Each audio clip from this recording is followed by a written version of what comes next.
galtooya gacantada igaga qabo naftayda dhigaheediyo how dheli kulama rabo ugaas axmed maxamed siciid ugaas cali mahdi oo ah ugaaska beelaha mataanaha ayaa si ballaaran lagu soo dhaweeyay galbeedka magaalada Hargeysa isagoo safar ugu maqnaa dalka Itoobiya waxaana halkaasi kaga hortagay qaar ka mid ah gudida beelaha mataanaha salaadiin cuqaal qurbajoog dhalinyaro iyo mas'uuliyiin kale ugu horeyntii halkaasi waxaa ka hadlay Suldaan Axmed Cismaan Cadagude Axmed Maxamed Siciid Cali Mahdi aad ugu soo dhaweyseen caasimadiisii Somaliland inuu controlkii joogno geesta galbeed marka hore aad iyo aad baad idinku mahadsantiin marka labaadna ugaaska waxaan leeyahay ku soo dhawood caasimadaadii dalkaagii hooyo si sharaf iyo farxad iyo karaamo leh ugu soo dhawow midda labaad waxaad raaligelin ka bixiseen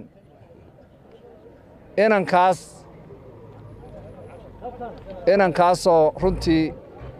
guud ahaan marka la yidhaahdo dhalashadiisu ay ka soo jeedo beelweynta mataanaha gaar ahaan garxayska xaalkii waad ka bixiseen laakiin xaalka la bixiyaa waa qofka aan qofka caafimaadka qaba xaalka laga bixiyaa inanka waxa la sheegaya inaanu caafimaadkiisu saxayn marka mar walba waxaan leenahay ugaaska ka raalli ahow 100% apologies baanu ka bixinanaa isagana waynu ducaynaa ilaahay caafimaad uu siiyo beelaha mataanaha ugaas Axmed Maxamed Siciid Cali Mahdi oo aanu leenahay ku soo dhawow ugaas waddankaagii adigoo ka yimi oo ku maqnaa muddo magaalada Jigjiga oo iyaduna ah dalkeenii labaad waxaanu kugu soo dhaweynaynaa qalbi furan iyo farxad iyo walaalnimo iyo kalgacal sharfa dhammaan tiyo mataanihii ay halkan wada joogaan oo soo dhaweynayaan ugaaskii mataanaha waxaanu aad iyo aad ugu faraxsanahay maatinkiisan uu ka yimid Itoobiya ee uu shaqada ugu maqnaa faraxsanahay inaan ugaaskii guud ee mataanaha soo dhaweyno isagoo ka yimid gurigiisii kale ee Itoobiya kuna soo guriyo noqday gurigiisii labaad ee Somaliland waxa leeyahay ugaas aniga ku hadlaya afka garabka haweenka mataanaha ugaas ku soo dhawow baladkaaga halkaad ka timid baladkaagii buu ahaa aanu leenahay ugaas ku soo dhawow hoygaagii adoo ka yimi hoygaagii dalkaagiiba ugaas Axmed halkan maanta waxa kaaga hor yimid oo ku hortaagan gudidii guud ee garxajis xubnihii fulinta iyo shirgudoonkoodii waxaan ku leenahay ku soo dhawow gacmo furan laab fayow walaaltinimo iyo wada dhalasho ugaaska guud ee beelaha mataanaha ee reer Somaliland iyo kilalka shanaad waxaan ku leenahay ugaas ku soo dhawow dadkaagii oo ku jecel oo cadceedda ku taagnaa oo rag iyo dumarba leh farxad noo ah oo aan ku faanaynaa mar haddii ugaaskayagii noo yimi alxamdulilah baanu leenahay uu ka yimid deegaankii aan ku lahay kilalka shanaad maantana uu yimi gobolkii Maroodijeex gabagabadii halkaasina waxaa ka hadlay ugaas Axmed Maxamed Siciid waxaana ugaasku dul istaagay xaaladda uu dalku marayo maqlaynay 80 milyan oo lacag ah ha iyo maya wali labadii way isdhex socdaan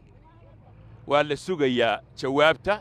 oo dadkii lahaa lacagta way sugayaan marka maalin dhaweyd madaxweynaha oo sayladda tagay oo adhigii iyo riyihii iyo idihii soo eegay waa sax laakiin priorities baa kala jire waxay inuu dhakhtarada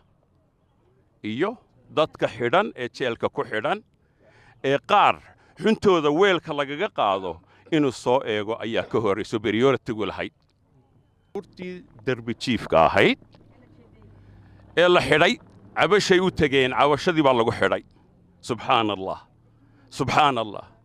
miyaan tolow ilaahayna xisaabinaynin waxay ahayd ubad cabanayey oo ay waajib ahayd in la gaxeeyo in la dartiro in loo sameeyo daari racaaya wax la yidhaahdo amba meesha dhaqan celinta ah ayay ahayd in lagu sameeyo berri inay dalkan iyagu xukumi doonaan allahu yaclam soo raaca dhismaha oon halkan soo maray la yidhaahdo madaxtooyada subxaan allah dal sixir barar maciishad qaaliya shaqo la'aan cadaalad la'aan mushahaaro la'aan iyo qaar kaloo badan ay jiraan in la yidhaahdo boqolaal kun amba malaayiina ayaa lagu kharash garaynayaa subxaan allah wabah guulad maxamed aadan guulad cunaabi telefishinka saab hargeysa